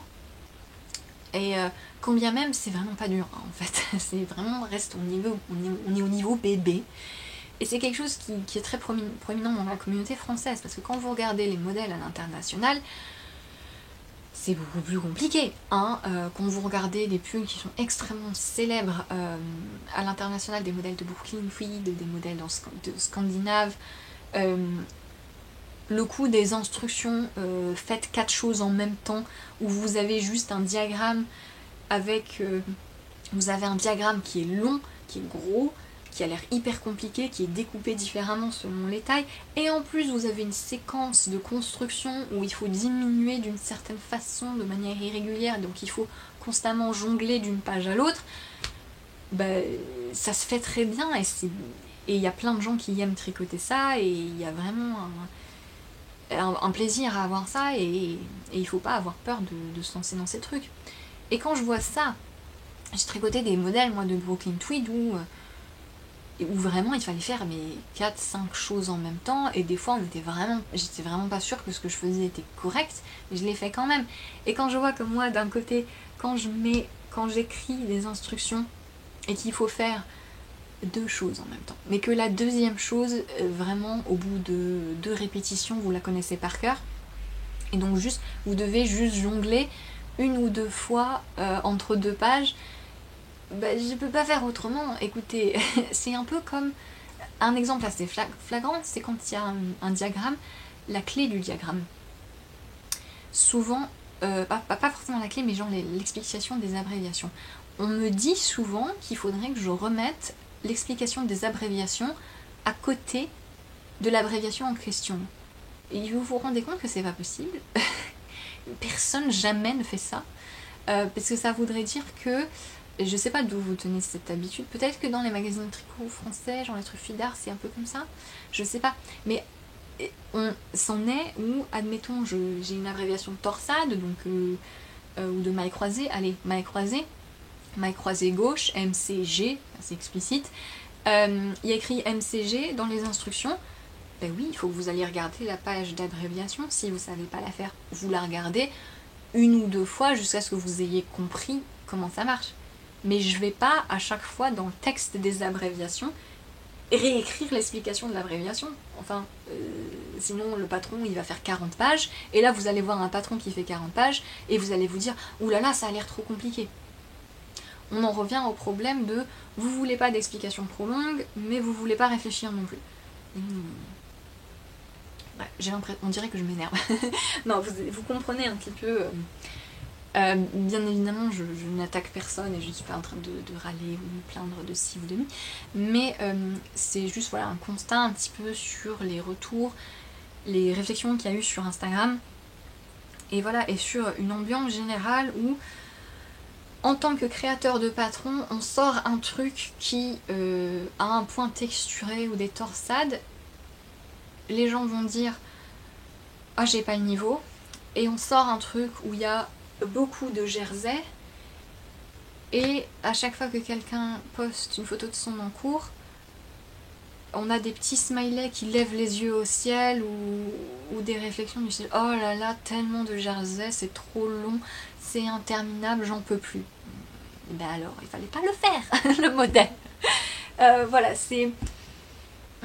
Il y a souvent ce problème de... Les gens se plaignent du tricot qu'ils sont en train de faire parce qu'ils aiment pas, parce que c'est du jersey trop long. Bah alors fallait pas le faire. Enfin, vous voyez bien au début que le modèle est juste en jersey et que c'est assez long. Donc si c'est pas quelque chose qui vous plaît, ne le faites pas. Pourquoi se plaindre quand vous avez choisi de faire quelque chose? Le tricot, c'est vraiment quelque chose qui doit être un plaisir. Faut pas vous stresser pour ça. Faut pas faire des choses qui vous plaisent pas. Et du coup... Enfin, imaginez juste, voilà, du côté du créateur, on voit que quelqu'un nous a tagué sur Instagram parce qu'ils font notre modèle, on est trop content, on veut voir leur progrès, et le commentaire c'est « oh là là, c'est interminable ». Imaginez un petit peu de mon côté, moi je suis là, oui, bon bah désolé quoi, mais au bout d'un moment, tu l'as bien vu qu'il y avait du jersey, voyons. Voilà, et... je sais pas où je veux en venir. Je pense que j'ai dit plein de choses très différentes, mais qui en viennent toujours un petit peu à la même chose.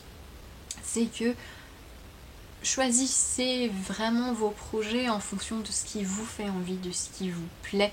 Si vous avez envie d'un pull basique, hyper classe, trop beau, en jersey dans une couleur qui vous tient bien à cœur et que vous savez que ce sera bien du jersey, un peu long, mais que vous allez le faire pendant la voiture, en regardant la télé, en lisant, c'est très bien.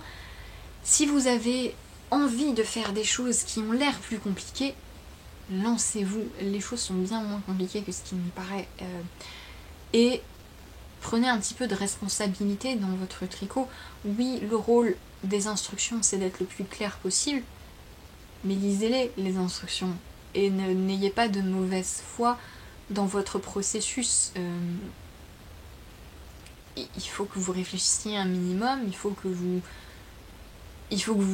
assimiliez les points si vous ne les connaissez pas, mais voilà, si vous voulez des modèles qui ne se ressemblent pas tous, il faut accepter que les choses ne soient pas hyper simples ou que les instructions soient plus longues. Enfin voilà, et acceptez l'un ou l'autre, décidez-vous en fait, plutôt que de faire des réflexions contradictoires. Voilà. J'ai dit beaucoup de choses. J'espère que vous avez compris un petit peu ce que je voulais dire. N'hésitez pas du coup à me donner votre avis dans les commentaires, à me dire ce que vous en pensez, parce que c'est intéressant aussi de voir comment les gens se sentent face à l'offre de patron, que ce soit en patron tricot ou en... C'est vraiment l'épisode jour-nuit. Par rapport à l'offre des patrons ou de la laine, c'est intéressant évidemment en tant que professionnel du... Ça fait vraiment... on m'adoube professionnel, vous avez compris quoi. Personne qui gagne sa vie plus ou moins en faisant ce travail là, c'est toujours très intéressant d'avoir les retours des uns et des autres. Et j'espère que,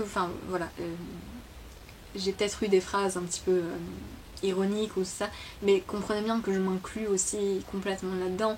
Et c'est vrai que des fois j'ai envie de faire des choses parce que je vois que tout le monde les a faites et que je me dis oui quand même ce serait bien de le faire, mais je sais aussi que le faire ça va m'ennuyer. Voilà, on a toujours un petit peu ces réactions bébêtes, tous, absolument tous, moi y compris. Et moi quand je lis un patron et quand je vois qu'il faut que je fasse plusieurs choses en même temps, c'est vrai que j'ai cette première réaction où je me dis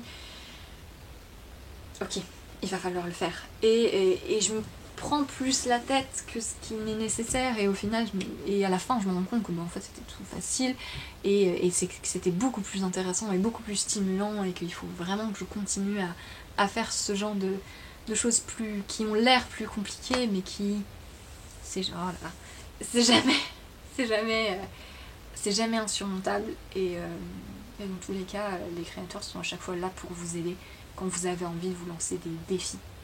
Et je vous encourage vraiment à le faire si vous en avez envie. Je vous encourage juste à faire ce dont vous avez envie et à ne pas vous plaindre d'être en train de faire ce que vous avez envie, parce que c'est pas très agréable comme climat après. Voilà, c'est tout. Je vais arrêter là parce que c'est interminable. Merci beaucoup d'avoir regardé cet épisode. J'espère qu'il vous a plu. Je vous retrouve dans pas si longtemps que ça, dans 2 petites semaines. Ah oui, petit mot, Patreon. Le thème du mois sur Patreon pour novembre, c'est des astuces de tricot pour un pull. Donc j'ai pris un modèle qui va bientôt sortir, un pull en raglan.